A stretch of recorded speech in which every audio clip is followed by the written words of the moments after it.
Jesús viajó a su pueblo con sus discípulos y un sábado enseñó en la sinagoga. Lectura del segundo libro de Samuel. El rey dijo a Joab, el jefe del ejército, que estaba con él: recorre todas las tribus de Israel, desde Dan hasta Beerseba, y hagan el censo del pueblo, para que yo sepa el número de la población.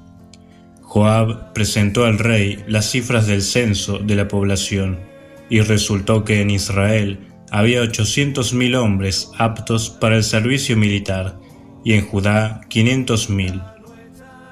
Pero después de esto, David sintió remordimiento de haber hecho el recuento de la población, y dijo al Señor: he pecado gravemente al obrar así. Dígnate ahora, Señor, borrar la falta de tu servidor, porque me he comportado como un necio. A la mañana siguiente, cuando David se levantó, la palabra del Señor había llegado al profeta Gad, el vidente de David, en estos términos: ve a decir a David, así habla el Señor, te propongo 3 cosas, elige una, y yo la llevaré a cabo. Gad se presentó a David y le llevó la noticia, diciendo: ¿qué prefieres, soportar 3 años de hambre en tu país, o huir 3 meses ante la persecución de tu enemigo, o que haya 3 días de peste en tu territorio? Piensa y mira bien ahora lo que debo responder al que me envió. David dijo a Gad: estoy en un grave aprieto.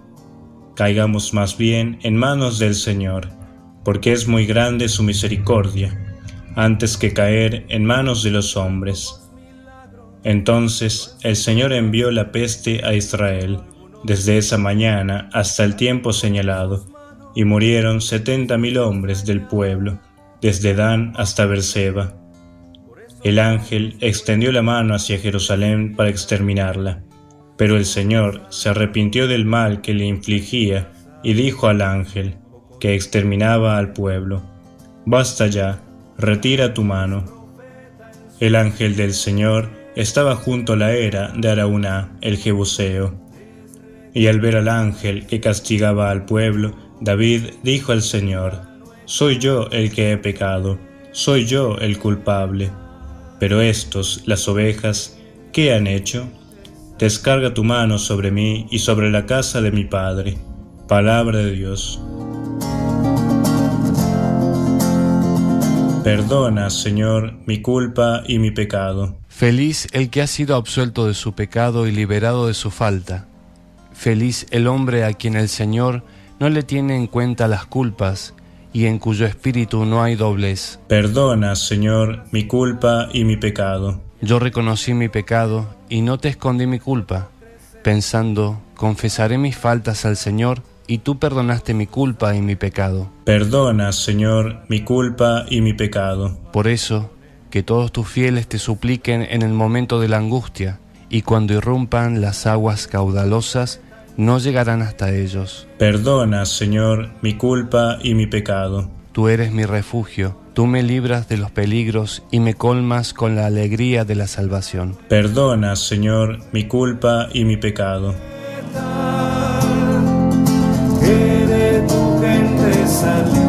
Aleluya, dice el Señor: mis ovejas escuchan mi voz, yo las conozco y ellas me siguen. Aleluya. Evangelio de nuestro Señor Jesucristo según San Marcos. Jesús salió de allí y se dirigió a su pueblo seguido de sus discípulos. Cuando llegó el sábado, comenzó a enseñar en la sinagoga, y la multitud que lo escuchaba estaba asombrada y decía: ¿de dónde saca todo esto? ¿Qué sabiduría es esa que le ha sido dada y esos grandes milagros que se realizan por sus manos? ¿No es acaso el carpintero, el hijo de María, hermano de Santiago, de José, de Judas y de Simón? ¿Y sus hermanas no viven aquí entre nosotros? Y Jesús era para ellos un motivo de tropiezo. Por eso les dijo: un profeta es despreciado solamente en su pueblo, en su familia y en su casa. Y no pudo hacer allí ningún milagro, fuera de curar a unos pocos enfermos, imponiéndole las manos. y él se asombraba de su falta de fe. Jesús recorría las poblaciones de los alrededores, enseñando a la gente. Palabra del Señor. De hallar tan poca fe, por eso fue a otros pueblos. Bendito sea nuestro Señor Jesucristo, que siendo Él Dios, es eterno y es todopoderoso. ¿Y qué significa que sea eterno? Pues, para decirlo en términos sencillos, que no depende del tiempo. Existió siempre y existirá por siempre, cosa que nosotros no conocemos.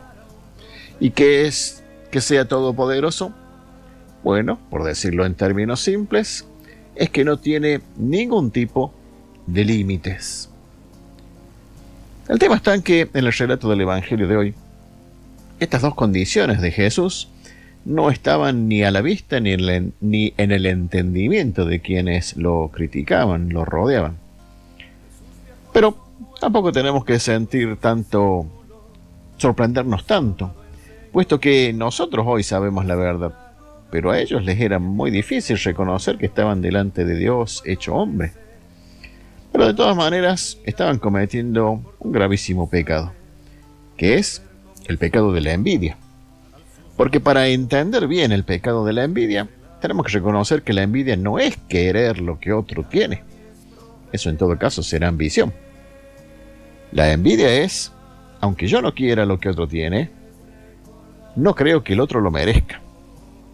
¿Por qué ese era un poquito el reproche que estaban haciendo? ¿Cómo es que este tiene todo eso? ¿Cómo es que hace todo eso?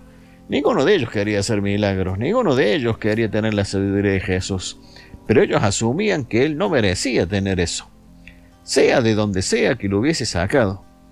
Vuelvo a insistir, no tenían el conocimiento que nosotros tenemos hoy, de que Jesús es Dios, hecho hombre, manifiesto en medio de todos los hombres, operante en medio de todos los hombres. Ahora a nosotros el misterio nos queda todavía grande, pero de todas maneras, en nuestros tiempos y con lo que la Iglesia nos revela, el hecho de reconocer de que ya conocemos todo de Jesús es un enorme pecado. Porque esta dificultad que padecían la gente de su tiempo también la padecemos nosotros. Porque ellos cometieron el grandísimo error, quizás por desconocimiento, de suponer que ya conocían a Jesús. Y en alguna medida a nosotros también nos pasa. Creer que en cuanto a Jesús, ya lo hemos visto todo. ¿Cuántas veces he ido a la misa de sanidad y no me sano? Ya pasé a esa unción de enfermos y no pasa nada. Ya me confesé y no me sano de nada. Ya hablé con el sacerdote y no encuentro ninguna solución. Asumimos que de Jesús ya lo hemos visto todo. De que Jesús no es omnipotente. Que no nos puede ya sorprender con alguna otra cosa que nosotros no tenemos idea. Que Jesús no depende del tiempo, los que dependemos del tiempo somos nosotros que queremos todo para allá, y al no conseguir las cosas para allá, suponemos que ya hemos sabido todo acerca de Jesús, y que va a hacer esto o aquello, o no va a hacer tal cosa, o no va a hacer tal otra. Y es que, hermanos, nosotros tenemos que asumir de que el Señor siempre nos puede sorprender. Caso contrario, no sería ni eterno ni omnipotente. Nosotros estamos muy lejos de conocer la realidad total de Jesús. Criticamos este pasaje del Evangelio sobre aquellos que no lo podían reconocer y decían semejantes barbaridades. Pero ¿no hemos nosotros también actuado de la misma forma? A punto tal de que el Señor hoy describe y siente tristeza de la falta de fe que podemos llegar a tener, así como tenía esta gente, de que obviamente no va a hacer milagros porque nosotros somos los que no le estamos dando el lugar que Jesús merece.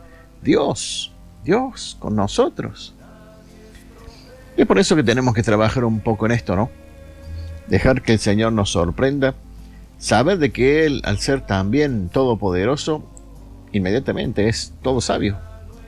Que lo que vaya a hacer o dejar de hacer en nuestra vida, lo que le pidamos o lo dejamos de pedir, es cuestión de que Él lo decida y lo maneje, y no nosotros, porque Dios es Él, y no nosotros. ¿No será que también en alguna medida estamos obrando con envidia? Pues bien, la misericordia del Señor abarca eso y mucho más.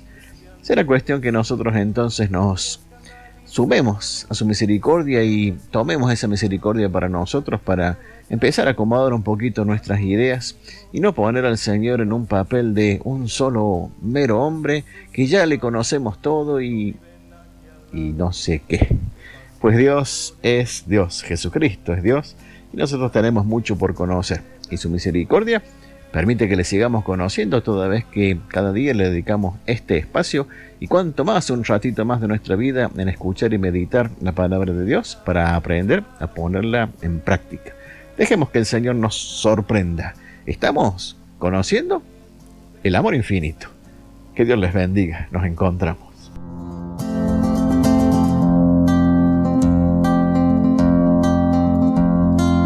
Muy pocos milagros logró en su pueblo hacer, solo algunos curó al imponer sus manos, y él mismo se extrañaba de hallar tan poca fe. Por eso fue a otros pueblos que recibieran bien su obra salvadora, porque allá en Nazaret pocos tuvieron fe.